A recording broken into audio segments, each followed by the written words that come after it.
That would be me. Or chewing or something. Stop it.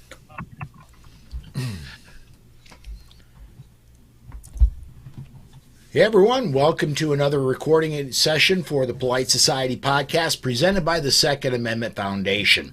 My name is Paul Lathrop. I'm the Deputy Director of New Media for the Second Amendment Foundation. Let me go ahead and bring my staff in here. Joining me today, Charlie Cook. If you are a even short-time viewer of the channel, you've seen him here with me 30 minutes ago on the Bullet.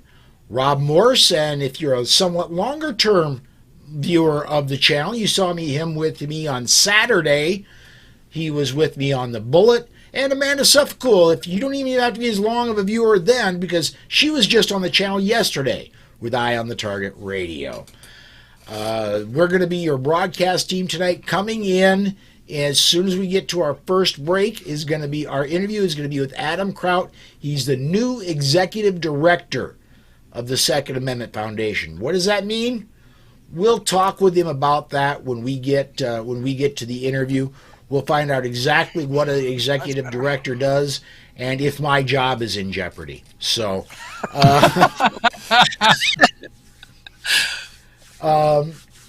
guys, I did some editing earlier. Are we ready? I think we're ready to go. Let me find show notes. Man, I'm overlit. Hold on. Oh, okay. I'm sorry, everything's moved. I'm like overlit, and so I'm just sitting there as like a little glow bug. There, that's a little better. Do you need me to white balance you? No, I'm fine. Okay. Does everybody else got their makeup right? Anybody want to get white balanced or? Just a little. Right. Rob, you're looking a little. No, you're fine. All right. It's not that you can't improve on perfection. It's just that Old Road doesn't ever look really good. All right. It's just you can improve on perfection. You just can't improve. On Rob, right? Perfection versus on Rob. There. Okay. Is everybody on my team? Are we ready to fly with an open? We're good. All right. Masad Ayub then coming in 5, 4, 3. Hey gang, this is Masad Ayub from the Pro Arms Podcast. I'm here to remind you that our podcast is a member of the Self-Defense Radio Network, and I'm going to suggest you do what we do and check out the other podcasts at selfdefenseradio.net. Treat every firearm as if it's loaded. Never point a firearm at anything you're not willing to kill or destroy. Keep your finger off the trigger until you are on target and ready to fire. Always be sure of your target and what lies beyond it. Hey everyone, welcome to the Second Amendment Foundation's Polite Society podcast. We're recording this one on Monday, October 31st, 2022, Halloween evening. I'm Paul Lathrop. Ho, ho, ho. Oh, that's a different... different holiday, man. I'm Rob Morse, and on tonight's show we talk with Adam Kraut about his new job as the executive director at the Second Amendment Foundation.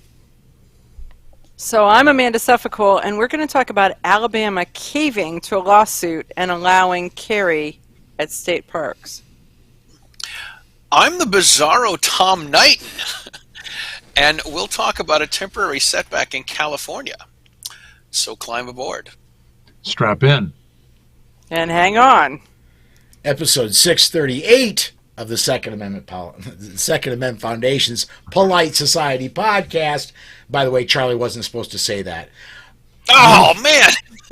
Second Amendment Foundation's Polite Society podcast starts right now.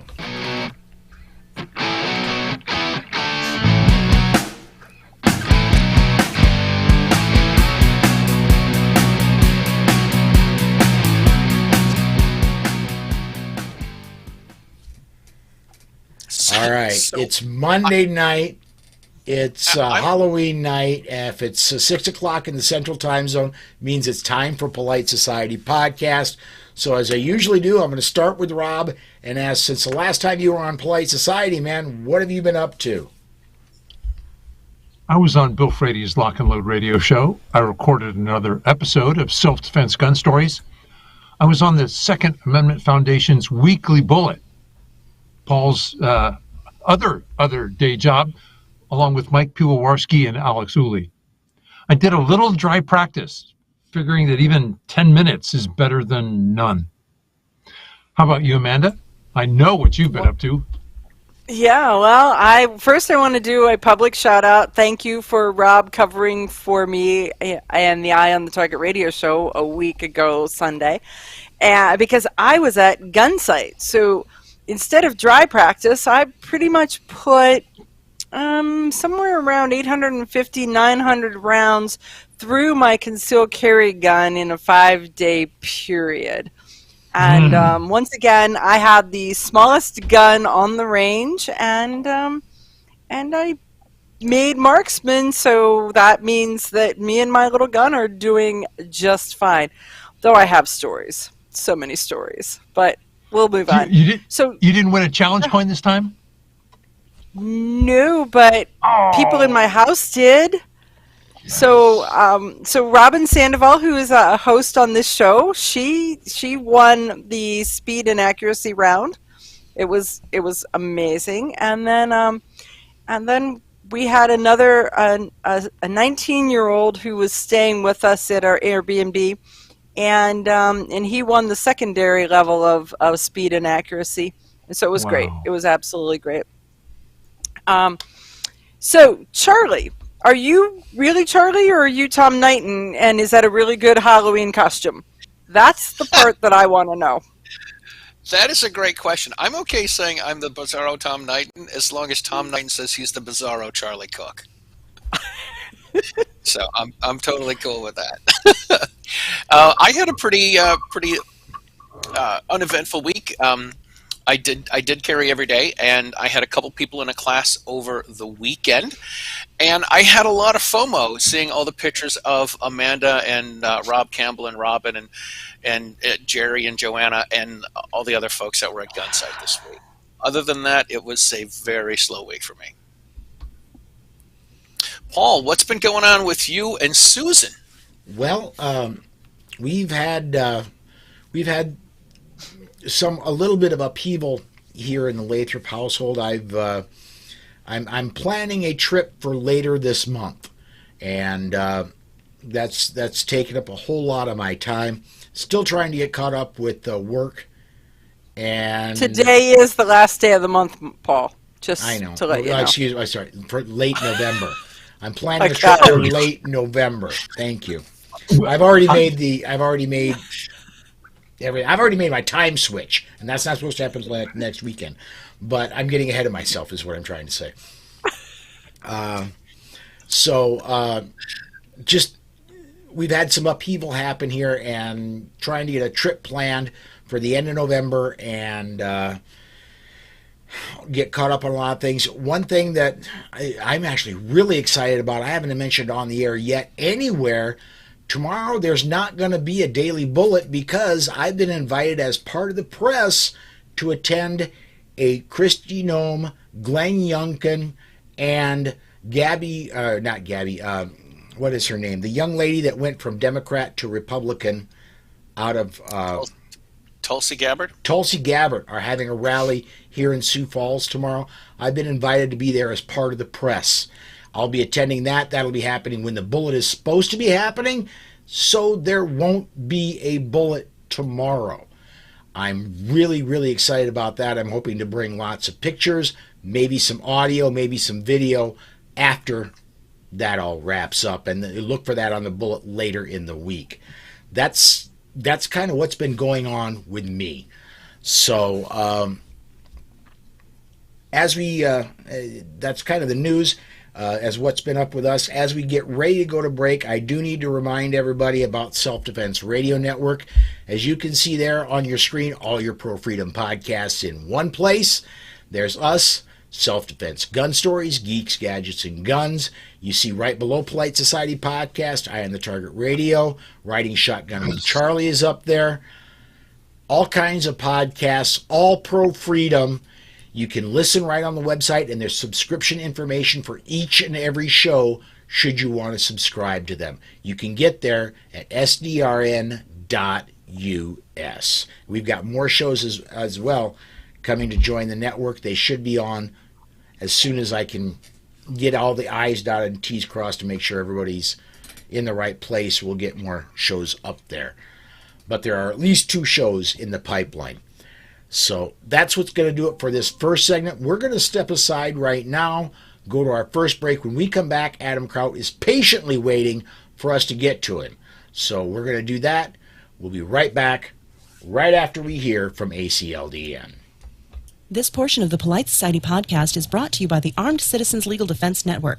If you carry a defensive handgun, you need protection from the aftermath of prosecution. Even if you do everything right, you can be the victim of an overzealous prosecutor or even be falsely accused. That is where the ACLDN comes in. They provide immediate assistance when you need it most. If you find yourself under arrest, they immediately pay bail money and the retainer for your attorney. Additional funds are available for trial and civil proceedings.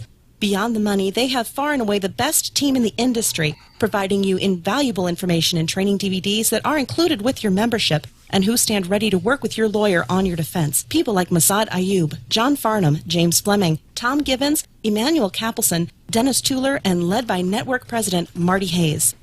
Initial membership is only $135 for your first year, and you get 8 incredible training DVDs and other educational material when you join. If you don't have tens of thousands of dollars to defend yourself at your disposal right now, you need to be a member of the ACLDN. Go to armedcitizensnetwork.org and become a member today. And please mention that you heard about them on the Polite Society podcast. Welcome back to the interview segment of the Polite Society podcast presented by the Second Amendment Foundation. Joining us today, we told you about it a couple of weeks ago, and here he's joining us today. The new executive director of the Second Amendment Foundation, Adam Kraut. Adam, we've known each other for a while. I believe we met each other in person at the 2019 Gun Rights Policy Conference / AmCon when you spoke at AmCon. Good to have you along. And what I want to first ask you is Executive Director of Second Amendment Foundation. Fantastic title. What does it mean? Fair question. Well, thank you for having me, Paul. And I did hear your quip earlier about whether your job was in jeopardy. So I think you can sleep easy tonight. I'm not going to pull an Elon Musk and fire everybody. So the executive director, what is that? Fair question. I believe I'm the first executive director that the Second Amendment Foundation has ever had. In discussions with Alan, we talked about what my role there might look like, and ultimately that ended up being a role in key leadership of the organization. And my role there is going to be to continue to facilitate the things that Alan and Julianne have been doing for the last 48 years or so at this point. So it's going to be essentially helping to run and ultimately run the organization in some form or fashion. Very cool. Now, as the other thing I wanted to talk about right away is I get from all over the country, I get press releases in the firearms world, but of course I get everything SAF releases. I got an SAF press release. Usually it's with quotes from Alan Gottlieb. Today, the press release had a quote from you, and it was really actually very, very brilliantly and very strongly worded press release pointed directly at Redwood City, California. You want to talk about that one a little bit? Yeah, absolutely. So last week, the city, Redwood City, I'm never going to get used to saying that, Redwood City had elected to adopt an ordinance that put a moratorium on zoning for gun stores within the city limits. Currently, to date, there are no gun stores or ammunition retailers that are in existence within the city. There is one or two, based on the news article I had read, that were looking to open their doors there.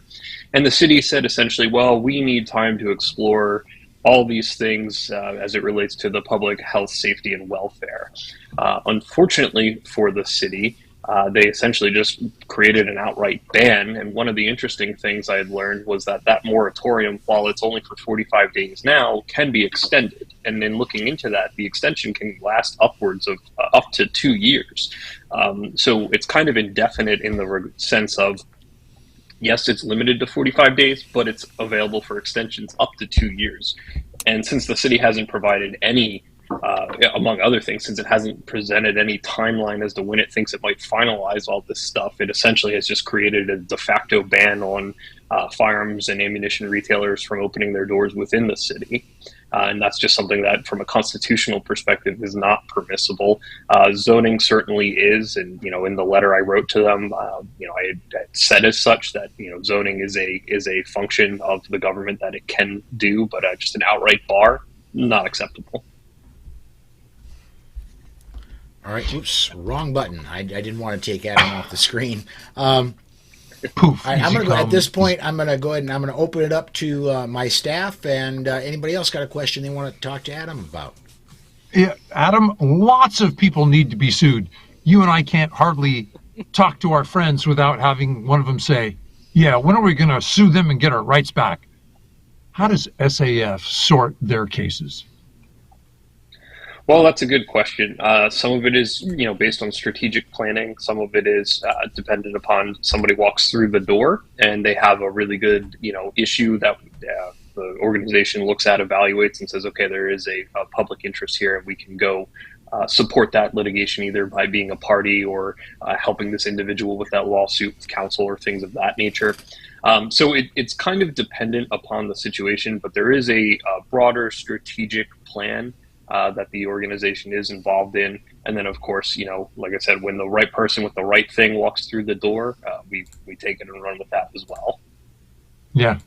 If you get an appealing enough plaintiff, it's really hard to turn them down. Yeah, it certainly is. And sometimes, people walk through the door with a set of facts that you couldn't even dream about. And you go, well, this is certainly one we want to be involved with. Yeah. Okay. I want to mention. Yeah, okay, so and then you go, okay, how much do we fundraise? Because this is unbelievable. We can't turn it down. Yeah, wow. I want to mention quickly. Go ahead, Adam. I was just going to say, fundraising obviously is an important thing in the context of lawsuits do cost money. In 2021, the Second Amendment Foundation spent $1.8 million on a variety of litigation as it relates to the defense of gun owners and constitutional rights. So that's no small chunk of change, and that's only one small facet of the programmatic functions of the Second Amendment Foundation. So all of that adds up very quickly. And in order to be able to function and do what it is, the mission of the organization, that does require money. So if you get emails or you see us asking for money, it goes to programmatic functions because that's what we're here to do. Yeah, there you go. I do want to mention fast that if you have a question or comment you want to get to Adam, if you're watching on Polite Society podcast feed, either Facebook or YouTube, you can comment on the live video. We'll get those comments and we'll put them up on the air. We'll discuss them. If you're catching us anywhere else on OpsLens or anywhere else that picks us up, go to Twitter. Twitter's safe now. Elon Musk owns it. Tweet with the hashtag PSP. We'll get those right away as well, and we'll put those up and discuss them as long as they're appropriate. If you say Paul's a bald-headed jerk, I'm not putting that on the air. Amanda, Charlie, you got a question you want to bring? Yeah, I do. So, Adam, I have I've worked in management a lot. We'll just say a lot. And one of the tough things to do is to come in and to be the heir apparent or be the replacement for somebody who is extremely successful at their job.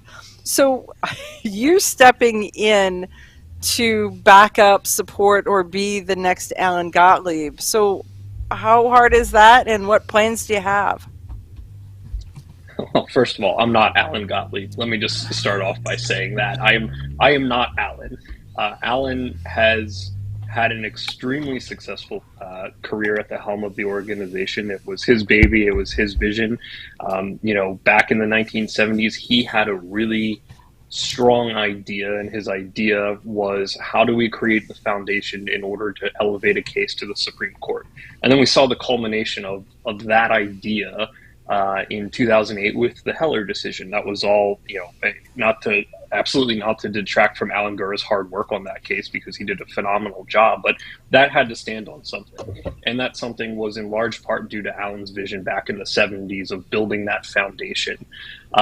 So I'm not Alan. I do have my own ideas, and I think one of the strengths that I bring to the table is I'm not afraid to say I don't know the answer to that, or I don't have the idea, but I do know a lot of people who have good ideas and that have experience and can have offered to let me bend their ear. So to the extent that I don't think I know what the answer is, or I'm unsure, I have an entire group of people that I can tap and talk to gather information, and then based on that information, make what I believe to be a right decision.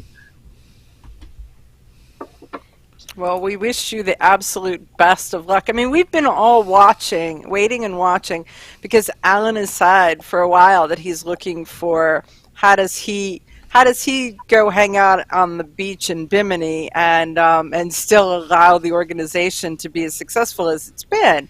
And it's really hard to find somebody. And so I am absolutely thrilled that they've brought you in, and I can't wait to see what you do and who else you add to the team, and just watching this little baby grow. I certainly have some ideas about all of that, but first I think it's very important for me to come in, take stock of everything, and see how things are done, versus coming in and saying we should be doing all of these things, why are we not doing them? So getting a sense of the organization and its culture and why it's doing the things it does prior to adding my views into that. And I also have, like I said earlier, 48 years of institutional knowledge to try to extract as quickly as possible from both Alan and Julianne's brains, and somehow take it and put it in my head and be able to utilize it in a fashion that's beneficial. So there's quite a bit of work to be done. Well, and let's be fair. You are an accomplished attorney in your own right. You've got a lot of litigation under your belt. And for those who are very, very long-time viewers of the Polite Society podcast, Adam has been on our airwaves a few years ago, back when we were affiliated with the Firearms Policy Coalition. You've done some good work with them, and I'm hoping that continues with Second Amendment Foundation. Now, you're still going to be in your capacity as an attorney as well with SAF, or is that Yeah, a little bit here and there. So after in the summer, and so I left my prior job in the middle of August, and I didn't go out and tell the world I left. I just left. I decided it was time for a change in my life, and I went back into private practice. And so when I had left, I had made a couple phone calls to some people that are in the industry, Alan being one of them, and we got to talking, and he had called me one day and said, "Hey, I've got this case, would you be willing to handle it?" So we talked about what capacity that would be in, and that ended up being in, as an attorney of record for that. So and I spoke about it at GRPC, the 18 to 20 challenge in West Virginia against the federal prohibition on handguns. So I'm handling that as an attorney.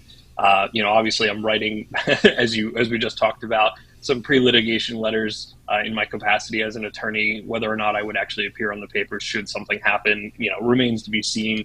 I am doing some amicus work as well. But more so, I was brought here, my interest lies in the running of an organization and not so much the legal field. Candidly, and this is no secret, I didn't want to be a lawyer. I did it because I wasn't sure what else to do as far as going to law school. I was trying to put life off for a couple of years. Still not sure if that was the greatest decision or not, but it certainly opened up a lot of doors for me. And while I understand it and I can do it, it's not my passion in life.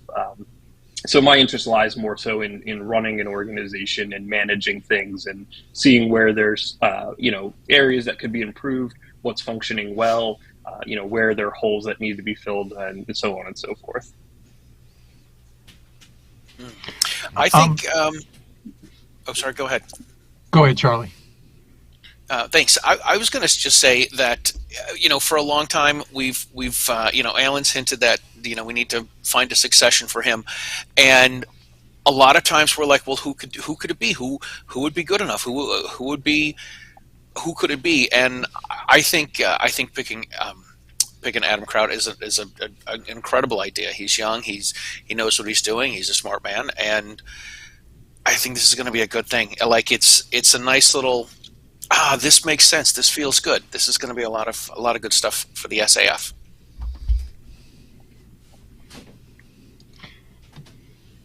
Adam, I can imagine that we have, your job, the job of SAF often, is one of adversarial relationships in court with state attorneys general, with politicians who infringe on our rights. Do we get many contacts from legislators and AGs who are, I'll say, on our side and want to know the best strategies to defend our rights? To be candid with you, I don't know the answer to that. That's some of the things I'm exploring. I do think it is worth mentioning that, the Second Amendment Foundation is a 501c3, so there's certainly things that it can engage in, like lobbying, for instance. That would be a C4. I believe educational stuff to legislatures is certainly permissible, but there are some bounds you got to play within.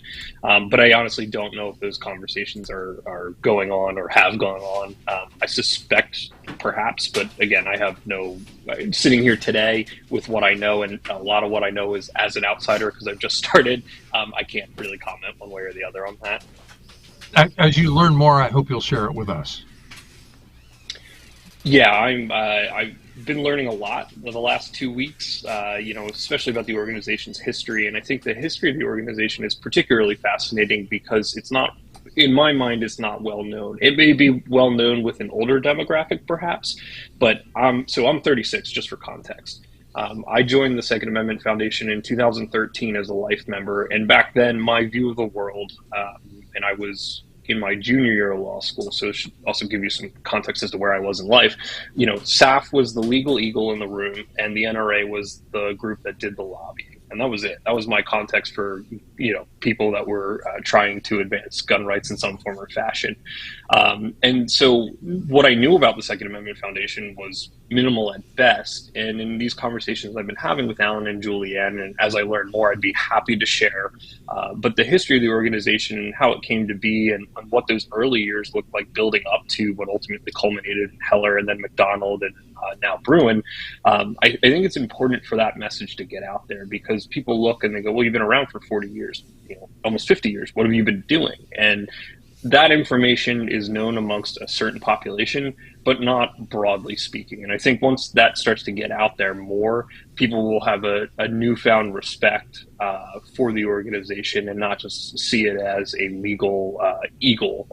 The educational stuff that the organization's been doing, the media that it's been doing. I mean, I learned, I had no idea that the SAF has radio stations. Yes. And that was a result of,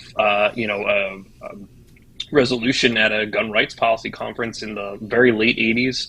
And that was due to the way the media was treating people who wanted to talk about rights regarding to, firearms and owning firearms. And so when you look at the history and you particularly look at how Alan thought about things, he was very much way ahead of his time in thinking 5 moves ahead and not just what does today look like. And that's something I hope I can bring to the table. I hope I can steal some of his insight. I know that some of that's just intuition, but Alan really did create the field to play on. And the results may not have been tangible that day, but they came to fruition later on. So I think it's just really important to point out that learning more about that history and sharing that history and how not only it's history, but how that continues to apply going forward. For those who may have missed Gun Rights Policy Conference and are be catching us now, I'm going to very strongly encourage you, once this show is over, keep watching us, but once we're done, go to the Second Amendment Foundation's YouTube channel. Look for the Sunday broadcast of Gun Rights Policy Conference, and then if you want to, you can go ahead and skip to the last 30 minutes. And that is a sit down with Alan and Julianne, and he tells that story of how SAF ended up owning a radio network and how he was involved in the careers of, well, most people know he was involved in the career of Tom Gresham, but also he was pretty instrumental in the career of a radio giant named Art Bell. So, really blew me away when I found that out. So, I want to paraphrase Adam, because for years we've kidded about Second Amendment Foundation. You call them when you absolutely need to sue someone by 10 a.m. tomorrow. The part we leave out is we'll sue them by 10 a.m. in a way that will win cases for the next decade. No, that's very true. And one of the things that the organization and the attorneys we work with, for that matter, take pride in is bringing lawsuits that are designed to win, that are well written, that are not riddled with errors or poor logic. And I think it's also, important to think about for a moment. Anybody can bring a lawsuit, but if you look at the cases that have been filed over the years and the attorneys that have worked for SAF over the years, they're the cream of the crop. Like, they are absolutely accomplished lawyers that are very good at what they do. Sometimes you don't win. And sometimes you go up on appeal, and sometimes it's actually designed for exactly that purpose, because the district court is going to rule against you, but you're not looking for a win there. It might be nice, but ultimately you're looking to win at a higher level, where that district court is now bound to the precedent that was established by the circuit court or even the Supreme Court, for that matter. I've seen cases where it's been requested, please rule quickly. We know you're going to rule against us. Please rule quickly. Paraphrasing, of course, but rule quickly so we can move on and get to a higher level court. That's happened more than once, especially when you're dealing with places like the Ninth Circuit. Yeah, and there was a case recently in the Fourth Circuit that dealt with, so-called assault weapons. It was the same thing. We know under Fourth Circuit precedent we're not going to win, but this is a good faith attempt to change the law based on this interpretation. Just send us on up. And up we went. And then up we went again. And then after Bruin came out, that Fourth Circuit case had been held. And after Bruin came out, the Supreme Court granted the cert petition, vacated the judgment of the Fourth Circuit, and said, here, try again. And that's exactly what it was designed to do. All right. Well, we're down at the bottom of the hour. Adam, can I have you hang on with one more segment with us? Absolutely. All right, folks, we're going to step aside to break. Excuse me. We're going to hear from the complete combatant, and we'll be right back with more with Adam Kraut right after this. This portion of the Polite Society podcast is brought to you by The Complete Combatant. The Complete Combatant is designed for a broad base of citizens that range from students that don't own a gun on up to advanced students that train often. The Complete Combatant offers several different courses that build upon each other, from avoidance, using verbal commands, and preparing for contact, lethal versus non-lethal decisions, your 911 call, interacting with the police, to even dealing with the legal system in the aftermath. The Complete Combatant courses are a layered approach for all levels of experience that will walk you through all the many stages of decisions while developing a game plan tailored to your skills and your everyday carry. Please visit www.thecompletecombatant.com and make sure you mention this ad to receive 15% off. Again, that's www.thecompletecombatant.com and mention the ad for 15% off.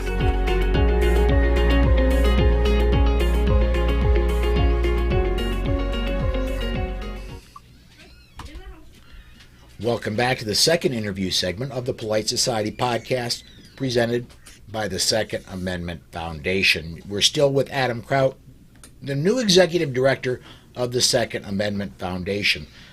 Adam, where I want to go next is Second Amendment Foundation is based in Washington, just east of Seattle, but pretty much still, it's not in Seattle itself, but you can smell it from there. You are a Pennsylvania guy. Now, this is 2022. I work for SAF, but I don't live in Seattle. I live in the center of the country. You are a Pennsylvania guy. Are you going to stay a Pennsylvania guy? Are you making the trip out to Washington? What's your situation there? So, so COVID certainly changed the world as far as remote work's concerned. I've worked remotely for about 8 years now. Back even when I was in private practice, the law firm I worked at was about an hour away, and I was told from day one, we don't care where you work. You don't need to be in the office. With the way technology is and stuff, my last job, I ran the programmatic functions for the organization before I departed. Remote work is absolutely possible. I will take trips out west, certainly to meet with people and have some FaceTime, but no, I'm not planning on relocating, and we'll be able to make everything work with, how technology is today. Oh, sure. Absolutely. I'm grateful I can work from home. I can live in a freedom-loving state.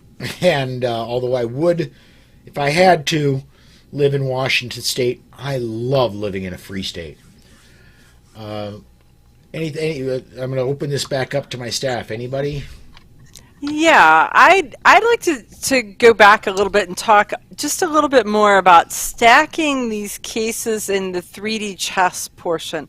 I mean, I don't think that many people really understand how court cases are picked to do things, and which ones are kind of the plums and which ones are kind of the dogs, and what you're trying to do. And it's not just a case of Misny make them pay kind of thing. It is really building it, so it's building blocks to defend the Second Amendment. So can you talk on that just a little bit more, Adam? Yeah, absolutely. So, obviously everybody loves a good assault weapons ban case or something else that's, a very big and important topic that most people are genuinely excited about. A lot of people overlook some of the smaller things that are building on the foundation. For instance, the Second Amendment Foundation has had several cases in the past where it had sued. In particular, there was a sheriff in California that was refusing to issue concealed carry permits to non-resident aliens, so people who have green cards. People who have green cards by federal law are absolutely entitled to purchase and possess firearms, and this person was refusing to grant those permits. They got sued and ultimately lost. The Second Amendment Foundation has also been engaged in cases challenging, there was one recently, a decision down in Tennessee on a ban on firearms in public subsidized housing. While the right to self-defense is most acute in the home, you would think that should be a non-starter, but here we are. There's also some current challenges related to either in Illinois as far as foster parents and those who want to operate a daycare out of their house. So there are a number of smaller topics that add to that giant foundation that's kind of already there, yet states still seem to find ways to work around it. Now, to your question as to what cases are seemingly dogs versus others, some of it depends on the topic, some of it's going to depend on the circuit. Ultimately, though, if you're trying to get the Supreme Court's attention, it's going to be what the next incremental building block is. And if you're looking at what the cases we have so far, so we have Heller, which said that in the home, and it applied against the federal government only at that time because it was a Second Amendment decision. You have McDonald, which was the next logical step, which gave us incorporation against the states. And that's why now any state or local municipality that's sued and ultimately that case is decided favorably on Second Amendment grounds, that case is the reason for it. You have Katana, which was a per curiam opinion, but it does say that electronic arms are in fact that, arms, and it doesn't matter that they didn't exist at the time of the founding. And now you have Bruin, which was the next logical extension from inside the home to outside the home. And of course, Heller already had said that bear arms means this thing, but for whatever reason, courts said, yeah, we don't really care. They did that with several things that Heller said.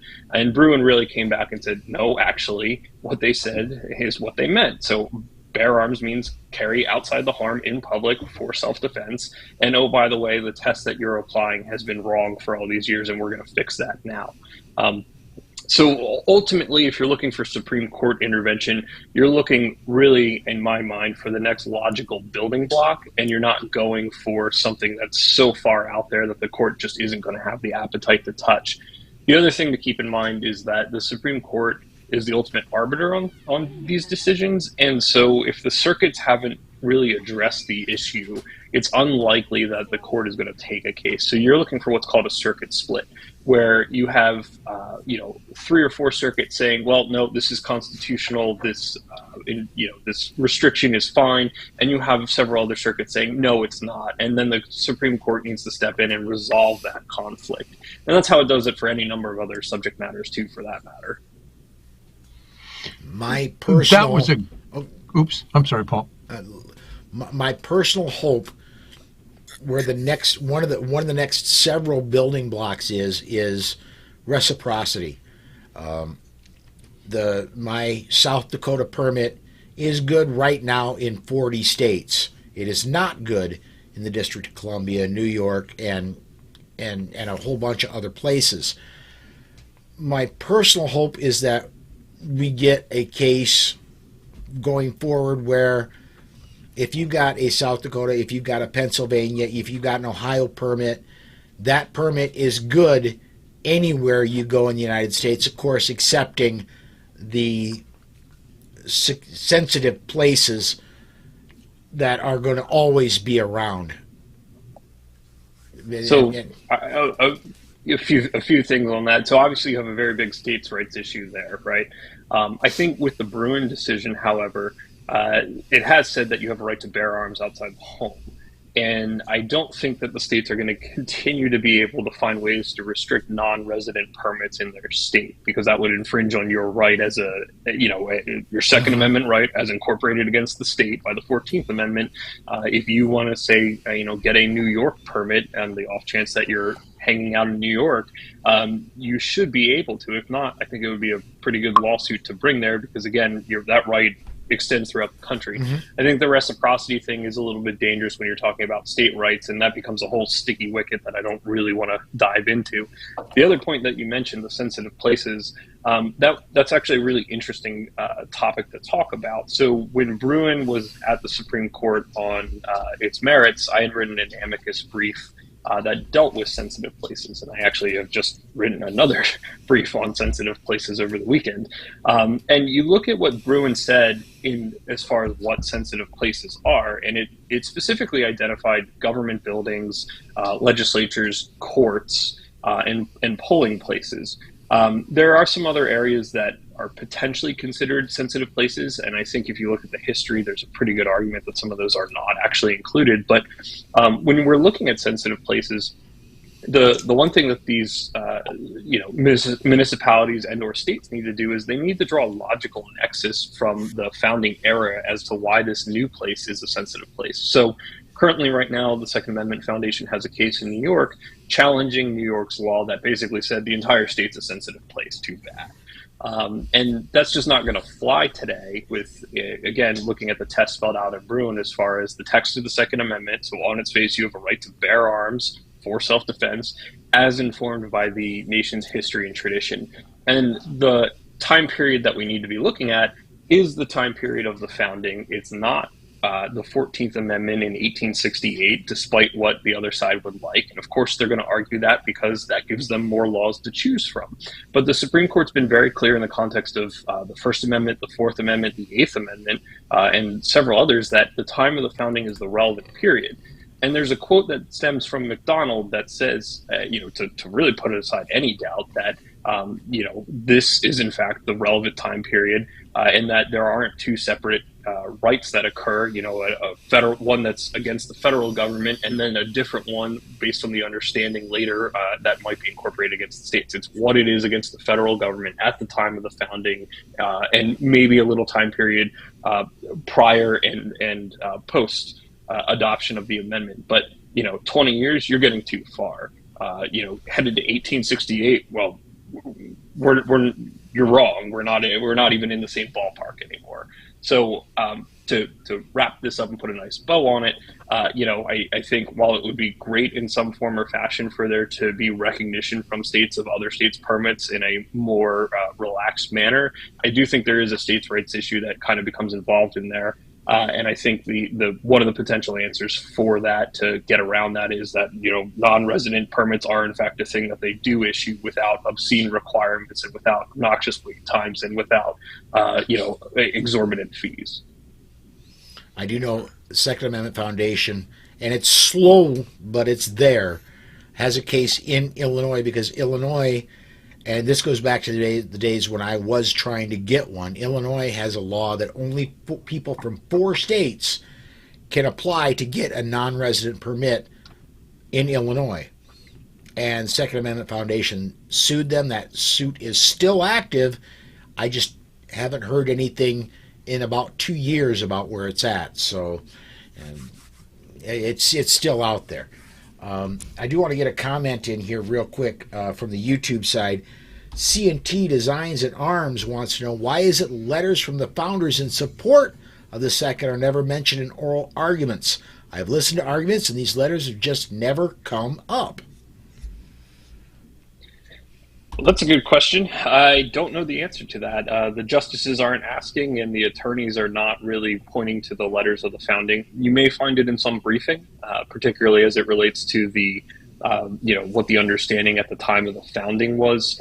I can tell you, for instance, I know in my brief, and I know in the professors of the Second Amendment brief, there was definitely, I don't think it was letters, but there were diary entries cited for the propositions that, the founders carried firearms in their everyday lives. So lawyers do use it. Oral argument generally is the court is asking the questions and where the court wants to go. It wants usually broader legal principles.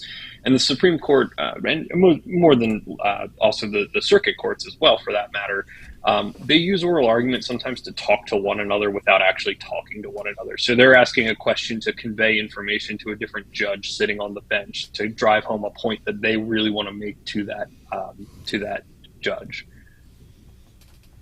All right, we got about 2 minutes left. Anybody else got any? Rob, Amanda, Charlie, last question? Adam, you gave us a fascinating review of our legislative history with Heller, McDonald, Catano. Can you name some of the cases that we have open right now? This isn't a question about can you name them. Which ones are exciting for you, I guess is how I should have phrased that. That wasn't quite the test I had in mind. I'm sorry. Well, good, because by name, there's about 40-some, and I definitely... Yeah, it's like, I can't remember all of them. Yeah. So obviously, I think from my perspective on a personal view, the assault weapons stuff is very exciting because there's a lot of people in several states, New Jersey, New York, California, Connecticut, Massachusetts, I believe as well, where they just, they can't buy the same things I can. And it's a common arm in common use for lawful purposes. So obviously that's one that I think everybody is really in tune and excited about, because that helps people, millions of people that are disproportionately affected by these laws. They can go to any number of other states, it's perfectly fine, but their state, it's no good. The ones that hold a particularly special place in my heart, and I don't think there's any currently open, but the prohibited persons cases. So the Second Amendment Foundation was, had funded Binderup and Suarez, which were cases that were here in Pennsylvania in the Third Circuit, and that actually laid the foundation. That was another Gura case that had laid the foundation for some of the work I did later in my career, where we had brought Second Amendment as applied challenges. So what we're doing in those is saying that this law, as applied to this particular person with this particular facts, is unconstitutional. So and there is one that's still ongoing. It's not a SAF case, but it was a case that I had worked on back in private practice. There was an individual, 2 individuals who had been convicted of DUI. Here in Pennsylvania, they were convicted at the highest rate of alcohol, and that's a misdemeanor of the first degree, which is a federally prohibiting offense. It's punishable by up to 5 years imprisonment. There was also a lady who had been convicted of falsifying her tax return, and she had been convicted of a federal felony for misstating, her tax return. So those hold a special place in my heart, because when people think, generally speaking, if you went into a room and you asked anybody, why can't somebody own a gun? Everybody would go, because they're a felon. Well, what they don't know is the state law misdemeanor punishable by more than 2 years imprisonment. And when you start looking at it through that lens, all of a sudden, you have a lot more people that can't exercise their right to self-defense at all in any capacity. And a lot of those are nonviolent. And if you look at now, particularly because the court has clarified the test, but this has always been argued, if you look at the history of and tradition of the nation, these are people that never would have been disarmed in the first place. Peaceable citizens have the ability to exercise their Second Amendment rights. That was the understanding. Law-abiding gets thrown around a lot now, but if you speed, you're technically not law-abiding. So I like to phrase it as peaceable. Did you hear that, Amanda? Have the right to arms. Are you inferring that I'm a speeder? He's inferring that I'm a speeder. I think I was stating it. I've ridden shotgun with Charlie, and I know we haven't been speeding, so I know he's good. Adam, that was exactly the sort of answer I was hoping for, except for the part about speeding. And we are at the break again, Adam. These do tend to fly by. Thank you so much for taking time to talk to us tonight, man. I really do hope to have you back in the near future again. Absolutely. All you need to do is ask. I'd be happy to. Hopefully I'll have more information to share. Thanks, Adam. Very cool. We're going to step aside to break, folks. We're going to hear from CNJFO. We'll be right back right after this. New Jersey is a civil rights wasteland where an unconstitutional law known as justifiable need keeps ordinary citizens from exercising their right to bear arms. New Jersey spits in the eye of freedom, ignores the Bill of Rights and the Heller decision. New Jersey politics are an anti-civil rights bulldozer and a spreading cancer. The Coalition of New Jersey Firearms Owners, a tax-exempt nonprofit, has a goal to defeat justifiable need, reverse course on all anti-freedom laws, and render aid to other jurisdictions by filing Supreme Court-bound litigation. CNJFO is a beacon of freedom behind the Iron Curtain in New Jersey. Join CNJFO's strong, enthusiastic patriots. Support the Coalition of New Jersey Firearms Owners today. Protect all our rights and return freedom to the Garden State. To donate or learn more, go to cnjfo.com. Hey everyone, welcome back to the news segment of the Polite Society podcast, presented by the Firearms. Doggone it. I got to quit talking about them. Presented by the Second Amendment Foundation. I'm going to blame Adam Kraut on that one. Real quickly. This is how you're going to get fired, Paul. I'm telling you, man, that's exactly what's going to happen. That is exactly what's going to happen. And we've already got a fan. There's my buddy Crosley. So, yeah, he's already made his appearance, and so he's got fans out there. News segment. We teased this one right off the beginning. Rob, you want to take our first story? I will. The good news is you'll be able to carry a firearm in any state park without a permit in Alabama next year. Alabama Department of Parks said it will follow state law when it comes to firearms policy. Well, that's good. That's obvious. Why was it a question? Well, before it said permit carriers only. Alabama now has constitutional carry, almost.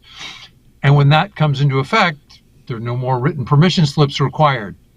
Somebody pointed this out to the Department of Parks and Recs, and they went, yeah, okay, we'll update our policies and procedures. Not now, January 1, 2023.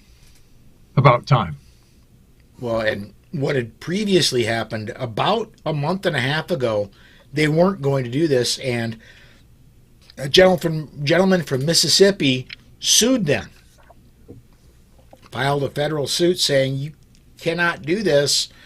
I shouldn't have to have a Mother May I permission slip. And Was that Stephen Stambolia by any chance?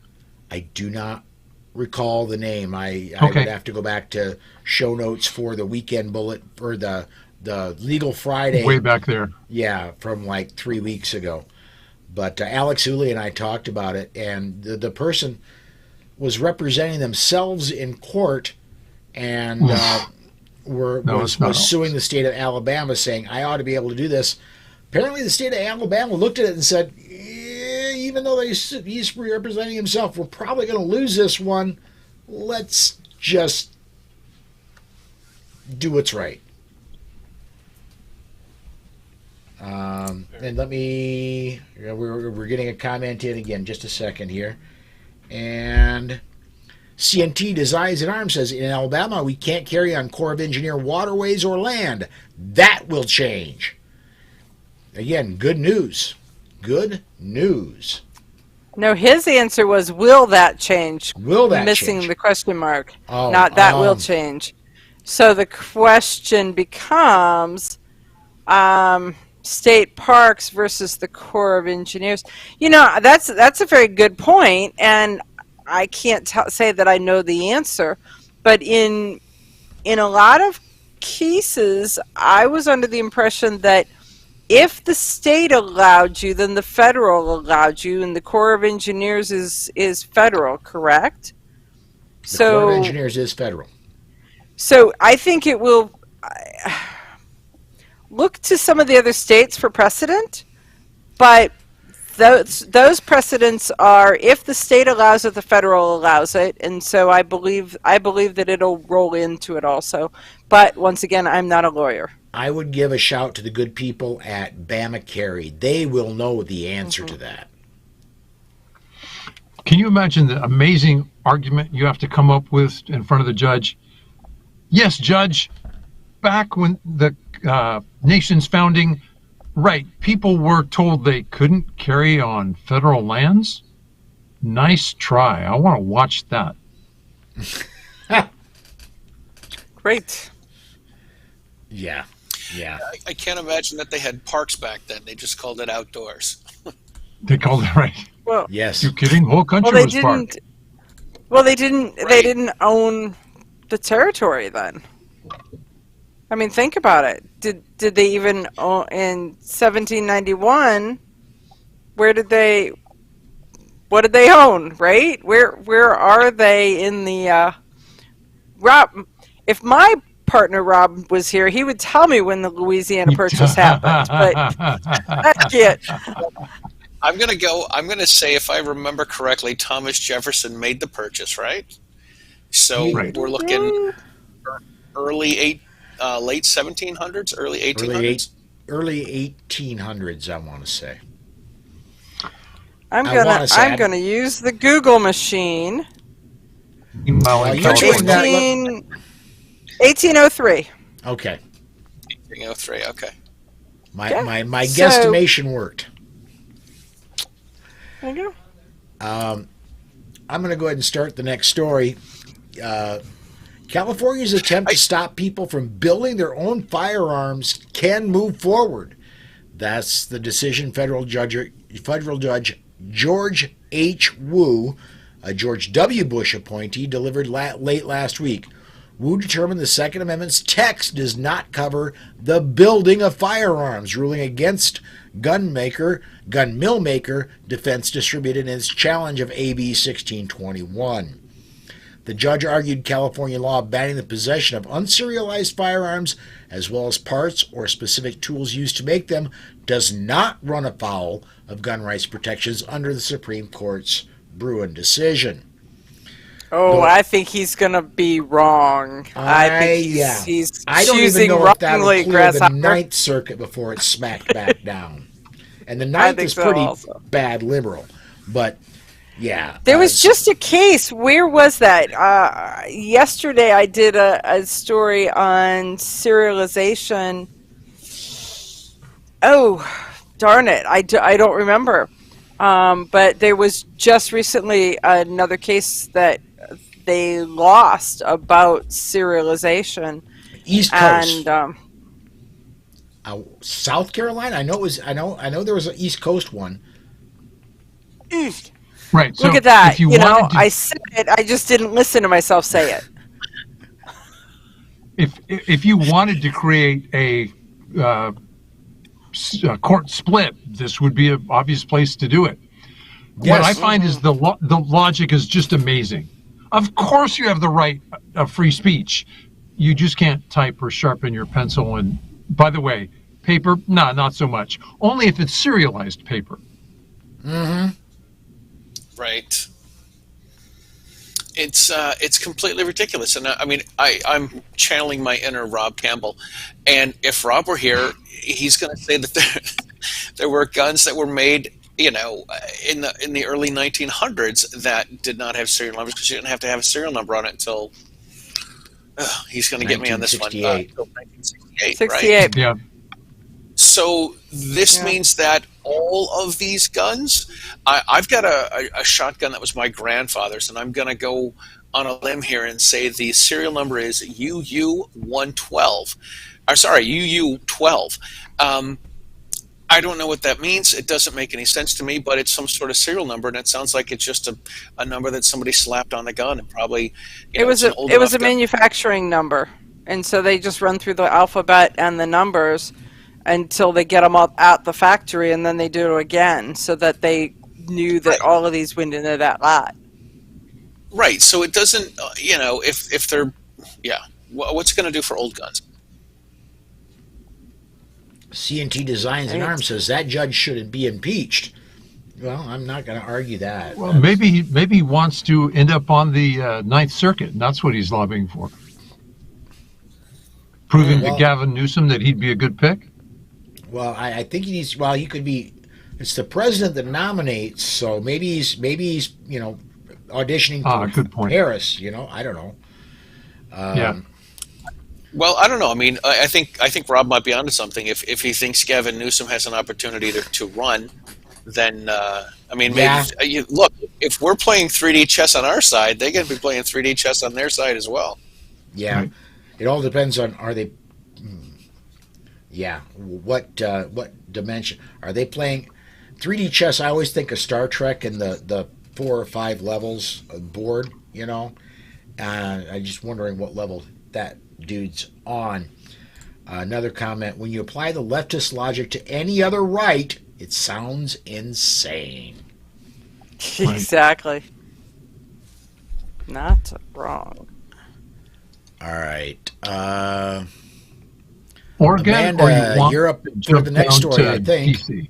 Right. I'm up on the next story. Oh goodness! You guys have an assumption that I can see well enough to read it without looking like I got I can big take eyeball there. Would you like me to read it? Yeah, because I have to do this. I'm just saying. The measure on the ballot in Oregon would require a permit to purchase any firearm. To qualify for a purchase permit, valid for only 5 years, an applicant would need to complete an approved firearm safety course. They'd have to pay a fee. They have to provide personal background information. They have to get fingerprinted, supply a passport photo, and pass a criminal background check before you can buy a gun. It would also ban large capacity magazines. To them, that's 10 rounds. Now, current owners are exempt. Law enforcement and military are exempt. The state police would create a firearms database defining who owns what gun. Well, at least the law-abiding people. Applicants would apply for a permit from the local police chief, county sheriff, or someone they designate. This is all being put on the ballot for a constitutional amendment in Oregon. But what's fascinating is who's opposing this. Yep. Now, this is a bar bet. You'll never win it. The Portland chapter of the Socialist Rifle Association said this, quote, law enforcement should not be responsible for deciding who is allowed to be armed, especially when law enforcement has a long and recent history of oppressing marginalized groups, close quote. If you had 3D chess, if you thought that one was coming, you win the prize. Well, the other piece to this is that as part of that, it's written in there that only law enforcement can do the shooting portion. And so they have to, I mean, in an area where we're defunding the police, we can't hire enough people. We've got all of those kind of things. It will be a limiting factor. So even the police and the sheriff's department is not on its side for this because they do not have the staff or the timing, and they say that it will become a right delayed, right denied that could take up to a year to be able to get in queue, to be able to take the shooting portion, to be able to get your permit. Not only that, you have to have the shooting portion to buy. So, first-time gun owner, you have to go through a shooting portion of this training to get a firearm. How are you going to shoot if you don't have a firearm? It's a vicious. You're never going to get one. Is what's going to happen. You have to have one to get one. A lot of people would just go to a shooting range where, hi, here are rental guns. What would you like to shoot today? We're going to give you your basic firearm safety. You shoot our rental guns. Here, sign here. Can't do that because law enforcement has to give the test. Only. No, I get it. No, I said what would usually happen. Right. But somebody in their brilliancy. Their brilliancy? Yeah, love that word. Brilliancy. Paul, you asked, Charlie. Paul, you asked how they're going to shoot. I'm going to say not very well, which means they're not going to pass the qualification, which means they're not going to be able to get the permit, which means they get to start the process all over again. Yeah. Okay. And before we move on to another story, I found the article about the serialization. Yes. So we can go back to that story. Sure. Are we done with this story? I believe we are. Okay. So this is an article that was published in AmmoLand by Dean Weingarten. So zoom in on me so you can just see one eyeball. So the headline. I could zoom in more if you want. No. The law, it's titled "The Law Against Possession of Unserialized Gun Ruled Unconstitutional in West Virginia." So a West Virginia judge has ruled that if somebody legally buys a gun and scratches out, renders ineligible, if they can't see it, they can't read it, whatever those words are, because man, this is not coming out of my mouth. If they make it to where you can't read that serial number, the judge says that it's your gun, you can do that to it, and it is not against the law. So this is the case that is going to go back to what? Where was that? California? Yes. The story back, yeah. So it'll go back to the California one. So this is the U.S. District Court. Yeah, so what district was that again, Amanda? Virginia, so it's I'm not sure. U.S. District, Southern District of West Virginia. So it's not going to be the 9th. No, so, yeah, it's not. So that will be a split. Yeah. Yeah. So there you go. So if you have a gun, you can do what you want with it and scratch off the serial number, right? That's what West Virginia says. Yes, that's what that judge in West Virginia says. And that's also a way to make it so people can't read the serial numbers. Because I mean, look, if I scratch the serial number off, who's going to know? If I sell a gun to someone else and we don't have a paper trail for it, who's going to know that I sold the gun to someone else with a scratched off serial number? Theoretically. Well, hypothetically. Right. I would add hypothetically to these statements that you're making right now, because those would be, until it's all through the courts, do not say that you scratched off a serial number. Charlie Cook, we do have a lot of podcast downloads in the Washington, D.C. area. Charlie Cook. Right? Okay. So hypothetically. I'm not encouraging people to do this. I'm just saying, I don't know, man. Like, this is one of I these don't know things what that I'm saying. well, I don't know what I'm saying, but I guess I don't know how I feel about this.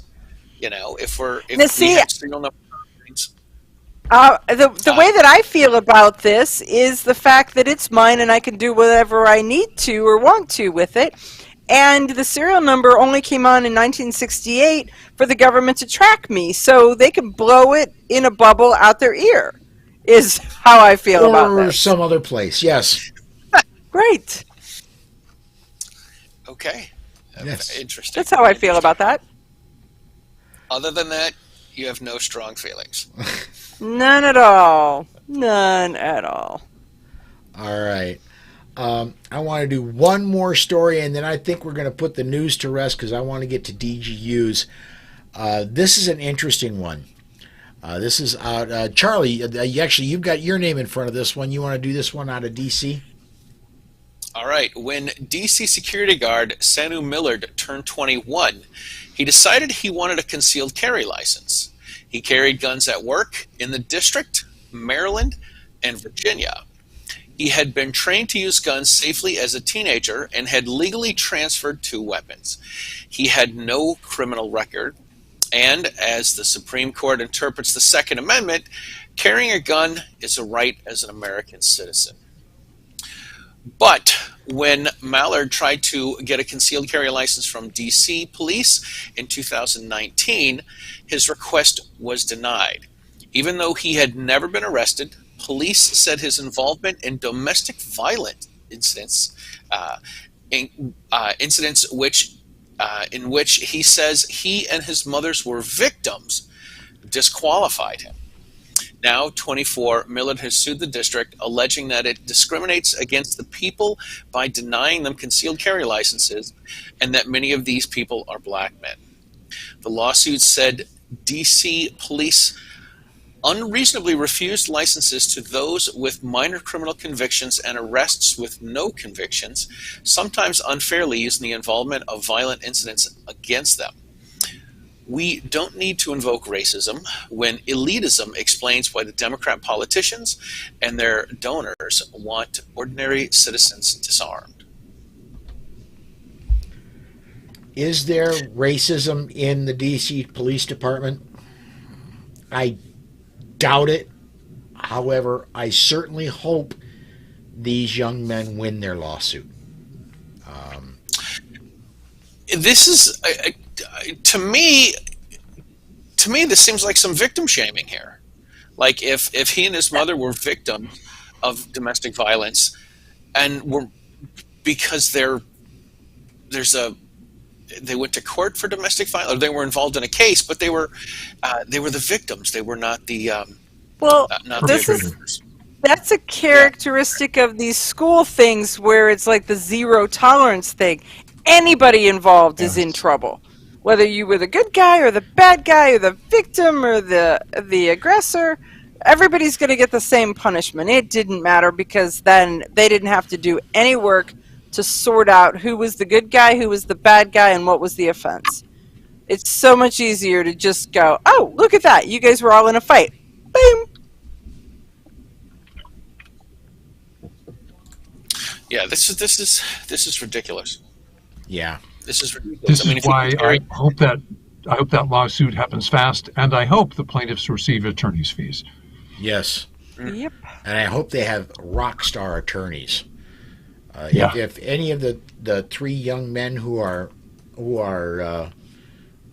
viewing this are involved in this lawsuit, are viewing this, or happen to listen to this on podcast, please get a hold of the Second Amendment Foundation. I think I think there's certainly a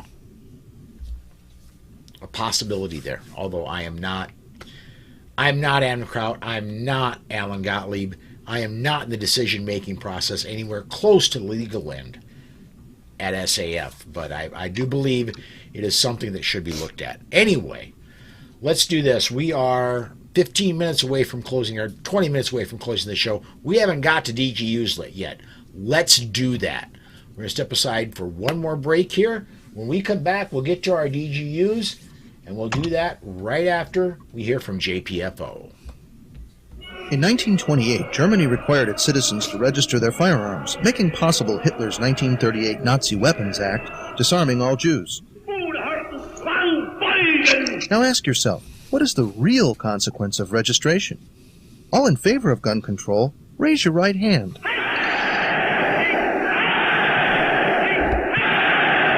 Brought to you by Jews for the Preservation of Firearms Ownership, America's aggressive civil rights organization. jpfo.org. Welcome back to the Defensive Gun Use segment of the Polite Society podcast, presented by the Second Amendment Foundation. I did it right. These discussions are not legal advice. Some of us are trainers, but this is not formal training, and you need formal training, don't they, Amanda? Yeah. Yes, indeed. Okay. The Defensive Gun Use segment is intended as information and entertainment, not as training. As always, the opinions of the hosts are only their own opinions and not those of any sponsors or other affiliations. Rob, your name is in front of the first one, bud. The unnamed woman is now 15 weeks pregnant and has a no-contact order against the father of her unborn child. Like all protection orders, they're merely paper. They only have bearing in court. This woman was outside a public supermarket in Largo, Florida, when she was accosted by her boyfriend, in quotes. He started punching her in the face repeatedly. She fell to the ground, and he started stomping on her head and upper body. A bystander was shocked and feared for the woman's life. He decided to intervene. Fortunately, he was armed. When he shouted and the man didn't stop brutalizing the woman, the Good Samaritan pulled his firearm and told the attacker to stop. The victim was covered with a large amount of blood and suffered probably a broken nose. Well, the no contact order had been issued after a previous domestic battery charge only a week ago. It clearly did not stop the pattern of violence. The attacker claims that he blacked out as he was attacking the woman. Sorry, Judge, don't remember anything. He was booked with aggravated domestic battery and is held on a $200,000 bond. $20,000 bond. As Cam Edwards wrote in Bearing Arms, while New York Governor Hochul was trying to make the case that preventing responsible gun owners from being able to exercise their right to carry is beneficial to public safety, this incident in Largo, Florida, that unfolded just hours before the debate in New York, once again proves the value of the right to bear arms, not only for self-defense, but for the defense of others as well. I'm going to jump off first on this one. I don't often. As a matter of fact, I pretty much argue against it a lot. I argue against getting involved in other people's incidents. However, in a case like this where one person is obviously doing a lot of damage and is not apprehending a person, they're just throwing a beat down with the intention of injuring or worse. And it's one-sided. I'm going to say if it's an obvious, just flat-out violent attack, I'm not entirely sure I wouldn't have gotten involved. Obviously, all we have to go on is what's being read, but in my mind's eye, if I would have seen this, I'm kind of trying to find ways where I wouldn't have gotten involved, and in my mind's eye, I'm not finding. It's pretty hard, isn't it? Yeah. You know what? Okay, let's. The good news is they didn't have to shoot anybody. Yes. He drew the gun, held him at gunpoint, and wasn't forced to shoot. So it was like the win-win-win of all the circumstances. And Paul, to be honest, you would have been an ear witness probably before an eyewitness. Yes, most likely. She gets hurt, you go, what's that? You hear her scream, you look, and all of a sudden, you're a witness, and it's much too close. Wow. Well, and a pregnant woman, and now as I picture a pregnant woman as being visually pregnant. Well, she's 15 weeks, yeah. Beating the woman's stomach and upper body pretty obvious that's not a policeman trying to make a stop. Right. Yeah, one of the things I often say is, how do you know that the person, the wrestling there, isn't a policeman trying to make a stop? Well, when it's just a beat down, that's kind of obvious. Yeah, I'm kind of with you. I always tell people that they should probably not get involved in something because they don't know who the good guy is and who the bad guy is. But from this story, from what we're hearing, it's probably a really good inclination that she did not have this coming to her. And It's this pretty guy was attacking obvious. her. Yeah. Yeah, absolutely. One of the things that that does make me crazy about stories is when they call someone a good Samaritan. I wish they would just call it an armed citizen. Okay. You know, that's just I guess a semantical thing for me. But I mean, like I said, call them what it is. It's a person carrying a gun legally that probably has a permit and has some sort of training. Possibly. Yeah. Well, Florida, I would certainly, because Florida is not permitless. So if not, the person's in trouble now. But yeah. Anyway, Charlie, looks like your name's in front of the next one. All right. This comes to us from Edinburgh, Texas. A mother in Texas had been listening to either our DGUs or Rob's self-defense gun stories. At about 9 p.m., a 35-year-old man broke into the garage attached to a family's home, then broke into the home from the garage. The mom herded her kids into the bedroom and locked the door behind them to hide from the intruder. She warned the intruder from behind the door that she called the police and was armed with a gun.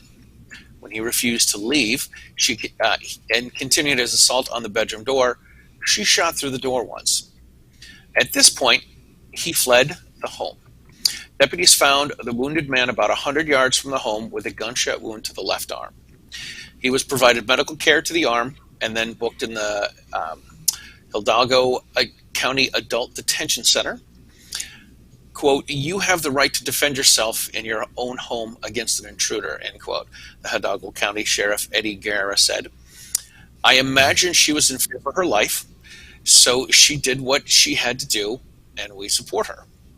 According to Guerra, the intruder and the woman knew each other, but Guerra declined to elaborate on the relationship. He said, "You don't have to give notice. If someone is breaking into your home, you have the right to protect yourself and use deadly force. And you're not going to have any problem with the sheriff at Hidalgo County." Hidalgo County sits on the north bank of the Rio Grande. Very cool. So I think the interesting part about this story is not even in the part of the story that we shared here.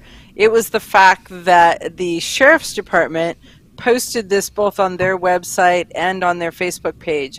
And there were people who went on and made comments that said that she should not have taken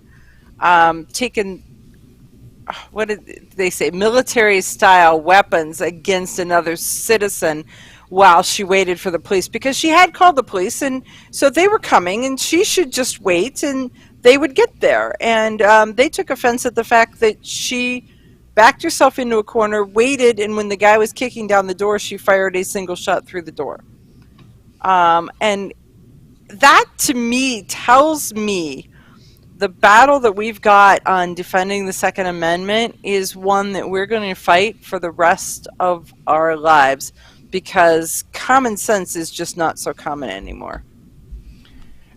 I'm wondering on the commenter's part, at what point would they have been okay with her firing the shot?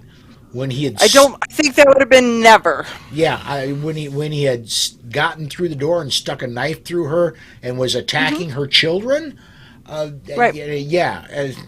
After she was already gone, I think maybe when she came back as a zombie, then it might have been okay. Yeah. You know, I'm sorry. Go ahead. Sorry, I was just going to say the story that we often get from the left is, imagine this happened to you. Imagine you were doing this, and then how would you feel if somebody did that to you? If somebody called you names, if someone, whatever. Imagine it's you're at home with your kids, you're a woman at home with your kids by yourself, and a guy's breaking your door down. Are you going to call the police and wait for the police as he's trying to get into your home? Are you going to wait that long? Why can't we flip this back on them and use what they use against us, against them? Let's make it even more vivid. In a perfect world, your kids are maybe in the bathroom, so they're not even visible from the door. You're behind the bed. You're there, braced, ready. He comes through the door. You got him. Except the world isn't that simple. Maybe dogs are running around. Your kids are moving around. Kids get back.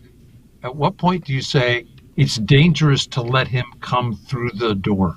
Because, by the way, you don't know how he's armed. You actually don't even know how many people are in your home. Right. And you've already said, I've called the police. I have a gun. Don't come any further.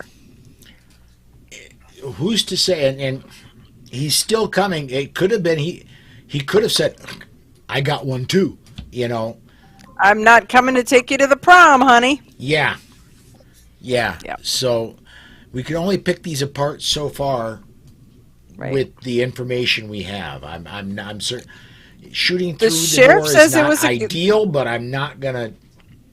They said it was a good shoot. That's legitimately where that is. So yeah, absolutely. There's a sentence in the story here that says that they knew each other, which, okay, how did they know each other? Were they neighbors? Did they know each other in high school, or did they date? Mm-hmm. And this makes me say, I don't think it matters when you say, go away, don't come in, and don't kick in my door. Oh, I'm completely with you. I'm completely with you. But the anti-guns also like to tell us that we're more likely to get shot by someone that we know and all that sort of stuff. So it kind of could fall into that category as well.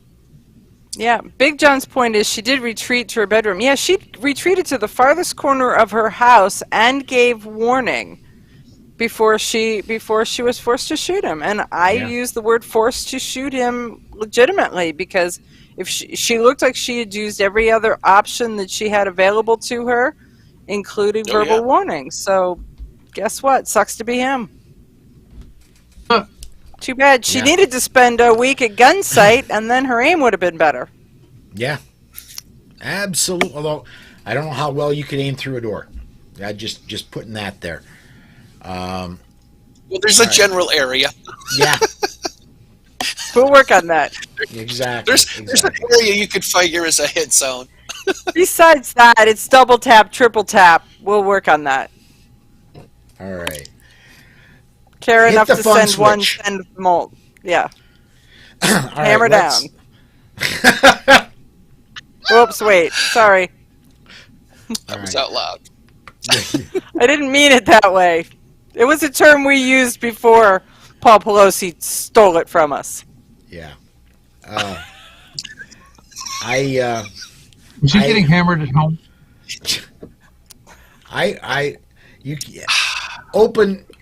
Open secret, I do video production for Amanda's Eye on the Target Radio. And when Amanda started throwing Hammer Down before she put her story out about Hammer Down yesterday, you cannot believe how hard it was for this video producer to keep from putting really smart aleck comments on the screen. So yeah. Anyway, that's why they call it work, Paul. It was. We're going to step aside, folks, for our last break. When we come back, we're going to tell you what we're all up to in media, and we'll be back right after this. We're going to hear, we're going to hear from somebody. We'll be right back right after this. It all failed before. Alcohol prohibition brought us organized crime, and no less alcohol. Drug prohibition brought us murderous, no-knock, wrong house raids. Police! Search warrant! No, wait! The crack house is next door! Now gun prohibitionists want laws to lead us down that same path. Don't Americans ever learn? Just ask yourself, isn't government the only beneficiary of police-state policies? Brought to you by Jews for the Preservation of Firearms Ownership. Information available at jpfo.org.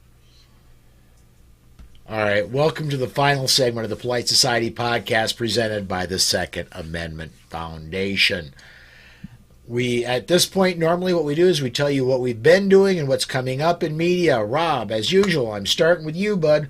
What's been going on at your blog and anything else you want to promote, bud? I'm glad to be writing again.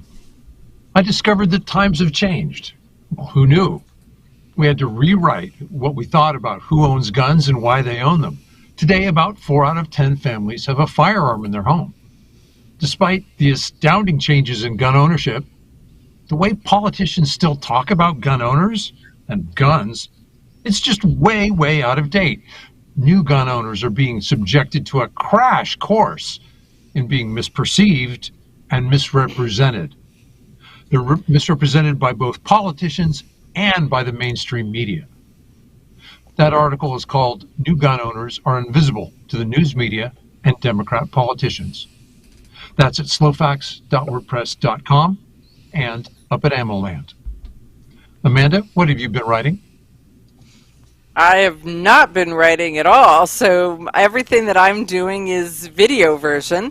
And so my show is on OpsLens, and I do both the Eye on the Target radio show Sunday evenings, and then that's live on OpsLens TV.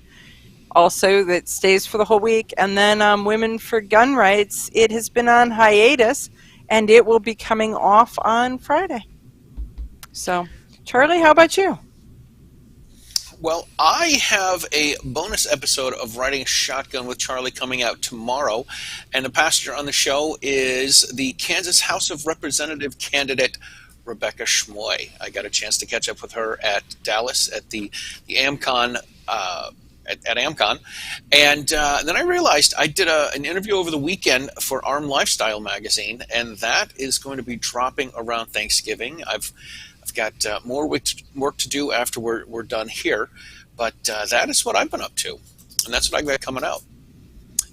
Paul, keep us up to date, man. Well, as I stated at the beginning of the show, there's not going to be a bullet tomorrow because I'm actually doing some real work. I'm not video work. I'm going to be going to a Christie Nome press conference tomorrow. That I've been putting out bullets. I've been trying to get caught up on gun rights policy conference videos, been failing miserably at getting caught up on gun rights policy conference videos, but that's kind of what's been in the hopper for me. And then I believe I mentioned this early in the broadcast. Come after Thanksgiving, well, we're going to have regular bullets, regular Polite Societies up to Thanksgiving Day. There will be no bullet on Thanksgiving Day. There will be no bullet or Polite Society for about a week after Thanksgiving. Personal situation, and I'm taking about a week's personal time to take care of some things. So not something I'm going to release That's called publicly. Vacation, and everybody gets one. So there you go. Yeah. That's kind of how that works. I just want you to know that early in the show you had said that Tulsi Gabbard switched from the Democratic Party to the Republican Party. I'm not sure she did. She switched from the Democratic Party to being an independent. Yeah. So those who think that she's a Republican, you're going to be sadly disappointed. Yes, she has endorsed Christie Nome. That could be, but that doesn't mean that she's a Republican by any stretch of the imagination. No, it doesn't. She is not a Republican. I do not know that I would vote for her. She would have to do a lot better than she has in the past on Second Amendment issues to earn my vote. I think to earn mine, she would have to do something different for a longer time. Like I think she's switched her gender and decided she's a new gender, and we now have to address her as this new gender. But I don't really believe it. Okay, you know what? I like that. You know, I like that. She was pretty hard and an anti-gunner, and now she's a pro-gunner all of a sudden. Give it some time. You know, let's, put the shoes on, go for a walk, see how they fit. Make sure it works. Get some trial period training, in there. Get some votes under your belt, and get some years under your belt. Yeah, stay those with shoes us are going to give you those shoes are going to give you a blister. That's what I think. That's kind of what I'm thinking too. Yep. I think she's doing it just to get some votes and to stick a stick in someone else's eye. Yes.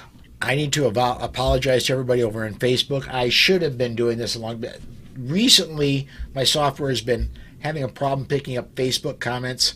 Usually I go over and look. I haven't done that till just now. And we had comments coming in on Facebook. Dan, back when we had Adam on, Dan had a great comment. I wish I would have got it on when Adam was on. Sue them all. Let God sort them out. Nice. And, let God sort them out, right? And some lady, some Susan R. Lathrop, commented that 1803 was the Louisiana Purchase. So, see, she was ahead of us, and we were just dinking along here, stumbling around. Yep. All right. Well, that does wrap up another episode of the Second Amendment Foundation's Polite Society podcast. I'd like to thank Adam Kraut for joining us and for not firing me today. So for Amy, Dana, Tracy, John, Susan, Amanda, Robin, Charlie, and Rob, we have low standards, but until next time, stay safe. Be aware. And we'll see you down the road.